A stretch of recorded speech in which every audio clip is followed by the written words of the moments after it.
Channel पर नए हैं तो मेरे चैनल को सब्सक्राइब कीजिए, लाइक कीजिए, शेयर कीजिए, साथ ही नोटिफिकेशन बेल को भी प्रेस कीजिए जिससे मेरी आने वाली वीडियोस का नोटिफिकेशन आपको तुरंत मिल जाए। मित्रों, आज का जो विषय है वो विषय ये है कि क्या हमें अपने पूजा घर में खंडित मूर्तियाँ रखनी चाहिए, और अगर हम खंडित मूर्ति अपने पूजा घर में रखते हैं तो उनका क्या प्रभाव हमारे पूजा पर पड़ता है और हमारे जीवन पर पड़ता है। देखिए मित्रों, पहली बात तो ये पूजा घर सभी घर में स्थापित किया जाता है। कोई ज़्यादा मूर्तियाँ रखता है, कोई कम रखता है, कोई एक रखता है, कोई दो रखता है, कोई चार रखता है, लेकिन रखते सभी हैं। ऐसा कोई ही घर होगा जिसमें पूजा घर ना हो। जिसकी जैसी आस्था होती है, जैसी व्यवस्था होती है, सभी लोग अपने घर में स्थान देते हैं भगवान को और उनकी पूजा आराधना भी वो यथासंभव करते हैं। लेकिन कभी कभी ऐसा होता है कि उनके पास ज्ञान नहीं होता, यानी ज्ञान का अभाव होता है। इस कारण से ही वो बहुत सारी त्रुटियां कर बैठते हैं और त्रुटि करने से उनको उसका प्रभाव भी पड़ता है। ऐसा नहीं है कि अगर आप त्रुटि करते हैं तो आपको उसका कोई प्रभाव ना मिले। प्रभाव जरूर पड़ता है, आपके जीवन पर भी पड़ता है। साथ ही अगर आप त्रुटि करते हैं तो जो आपकी पूजा होती है उसका भी आपको पूरा फल नहीं मिल पाता, यानी पूर्ण फल आप उसका नहीं प्राप्त कर पाते हैं।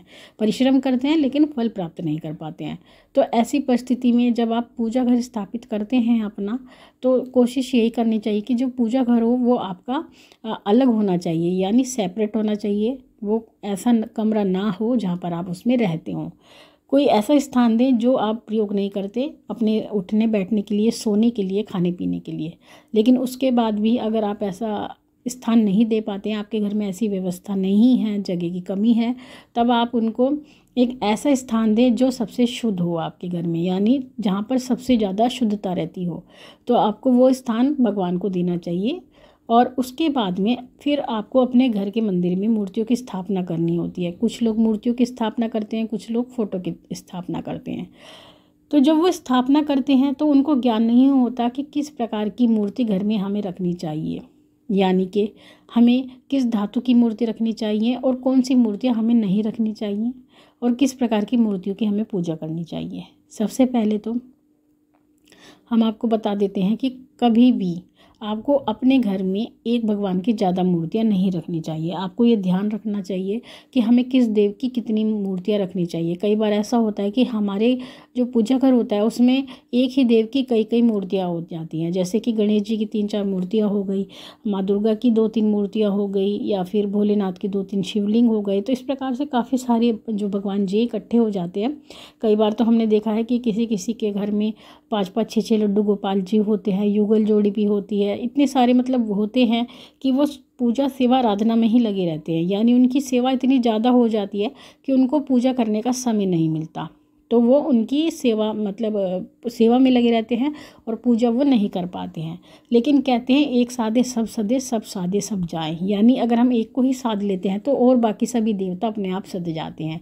तो ऐसी परिस्थिति में आपको ये याद रखना है कि जो आपके घर में पूजा घर की में जो मूर्तियां हैं उनकी संख्या आपको ज़्यादा नहीं रखनी है, यानी एक भगवान की आपको एक ही मूर्ति रखनी चाहिए, तभी सबसे सर्वोत्तम होता है।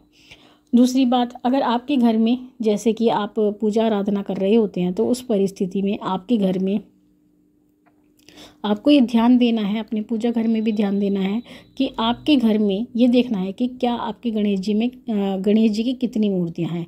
जैसे कि हम आपको बताते हैं कि किस देवता की कितनी मूर्तियां नहीं होनी चाहिए। सबसे पहले तो आपको ये ध्यान रखना है कि गणेश जी की पूजा घर में कभी 3 मूर्तियां नहीं होनी चाहिए, यानी 3 एक साथ मूर्तियां नहीं रखी जाती है गणेश जी की। और दूसरी बात, माँ दुर्गा की 2 मूर्तियाँ एक साथ नहीं रखी जाती हैं घर में, ये भी आपको ध्यान रखना है। 2 शिवलिंग कभी नहीं रखने चाहिए अपनी पूजा के स्थान पर। 2 शालिग्राम आपको नहीं रखने चाहिए और सूर्य प्रतिमा भी आपको 2 नहीं रखनी चाहिए। गोमती चक्र भी आपको 2 नहीं रखने चाहिए। तो इस प्रकार से आपको 2-2 मूर्तियाँ, इस तरह जो भी मैंने संख्या बताई है उससे ज़्यादा आपको नहीं रखनी चाहिए, यानी 3 गणेश जी आपको नहीं रखने चाहिए। ये ध्यान देने वाली बात होती है। साथ ही आपको ये याद रखना है कि आपके मंदिर में खंडित मूर्तियाँ नहीं होनी चाहिए। जो आप पूजा का स्थान है वहाँ पर आपकी कोई भी खंडित मूर्ति नहीं होनी चाहिए। जैसे कि मूर्ति मिट्टी की मूर्ति होती है, किसी की नाक चटक जाती है, किसी का हाथ चटक जाता है, कई बार नाक ही नहीं होती मूर्ति की, या हाथ में कहते हैं क्रैक आ जाता है तो वो खंडित हो जाती है, या पैर में क्रैक आ जाता है किसी प्रकार से भी वो खंडित हो जाती है। तो ऐसी मूर्तियों को अपने पूजा स्थान में ना रखें।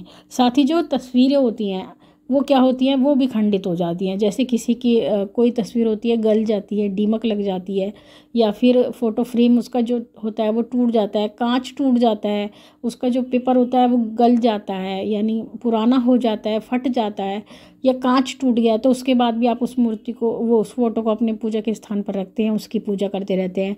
आपको लगता है ये तो हमारी 50 साल पुरानी फ़ोटो है, हम इसको कैसे जल प्रवाह कर सकते हैं। तो ऐसी परिस्थिति में आप उसको अपने पूजा स्थान से नहीं हटाते हैं, यानी आपका जो कहते हैं मोह होता है वो उसमें अटका रहता है, लेकिन वो सही नहीं होता। अगर आप इस प्रकार की फ़ोटो की पूजा करते हैं या खंडित मूर्तियों की पूजा करते हैं, तो पूजा करने से आपको अशुभता आती है, यानी आपके घर में शुभता नहीं रहती, अशुभता आती है। तो उसका आपको विपरीत प्रभाव मिलता है, यानी विपरीत प्रभाव आपके जीवन पर पड़ता है, आपको परेशानी होती है। और ये शास्त्रोक्त विधान है कि खंडित मूर्तियों की हमें कभी पूजा नहीं करनी चाहिए, इनकी पूजा करने से घर में अशुभता आती है। लेकिन शिवलिंग जो होता है वो किसी भी अवस्था में खंडित नहीं होता। ये भी एक शास्त्रोक्त विधान है कि शिवलिंग अगर कहीं से खंडित भी हो जाए तो उसको खंडित नहीं माना जाता है, उसकी हर प्रकार से आप पूजा कर सकते हैं। और साथ ही आपको ये भी ध्यान रखना है कि आपको भगवान की पूजा करते समय उस स्थान पर पर्दा अवश्य लगाना चाहिए, यानी जब आप उनका शयन कराते हैं तो उस समय पर पर्दा आपको डाल देना होता है, यानी जो भगवान का स्थान होता है या कमरा होता है आपको पर्दा कर देना होता है, और जब भगवान को जगाते हैं तो पर्दा हटा देते हैं। साथ ही जब आप भोग लगाते हैं तो उस समय पर भी आप अपना पर्दा हटा देते हैं। तो इन बातों को आपको विशेष ध्यान रखना होता है मित्रों, क्योंकि कहते हैं जहाँ ज्ञान है वहाँ पर दोष अवश्य होता है, और जहाँ ज्ञान नहीं होता वहाँ पर दोष नहीं होता। लेकिन कुछ दोष ऐसे होते हैं जो हमें अज्ञानतावश भी लगते हैं। ऐसा नहीं है कि हमें ज्ञान नहीं है तो हमें दोष नहीं लगेगा, दोष हमें अवश्य लगता है, कभी ज़्यादा लगता है, कभी कम लगता है। तो ऐसी परिस्थिति में आपको ये ध्यान रखना चाहिए कि किस प्रकार की मूर्ति हम अपने घर में रखते हैं। साथ ही आप ये कोशिश करें कि आपके घर में कोई भी फाइबर की मूर्ति ना हो। जो आजकल चलती हैं फाइबर की मूर्तियाँ आती हैं जो अनब्रेकेबल होती हैं, यानी वो टूटती नहीं है, गिरने पर भी नहीं टूटती हैं, तो वो फाइबर की मूर्तियाँ होती हैं। तो इस प्रकार की मूर्ति की भी हमें पूजा नहीं करनी चाहिए, कांच की मूर्ति की भी हमें पूजा नहीं करनी चाहिए।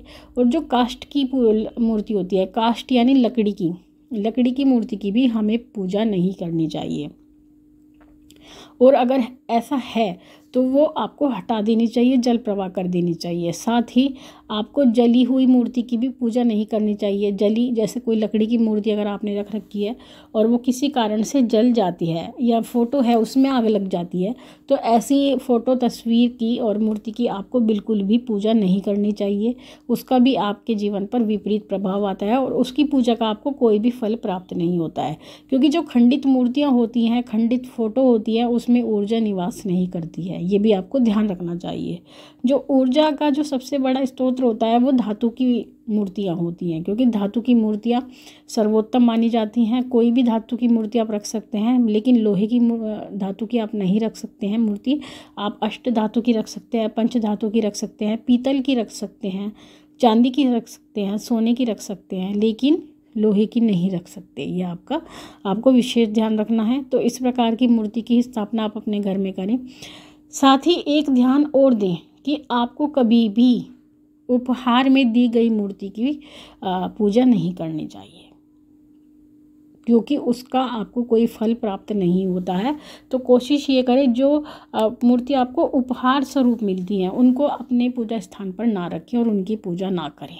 पहली बात तो मैं बिल्कुल भी इस पक्ष में नहीं हूँ कि किसी भी भगवान की फ़ोटो को, चित्र को, मूर्ति को हमें किसी को उपहार स्वरूप देनी चाहिए, क्योंकि अगर आप ऐसा करते हैं तो एक दायित्व आपके ऊपर रह जाता है। अगर वो उनकी अच्छी प्रकार से सेवा नहीं करते हैं तो उसका दोष आपको कहीं ना कहीं ज़रूर लगता है।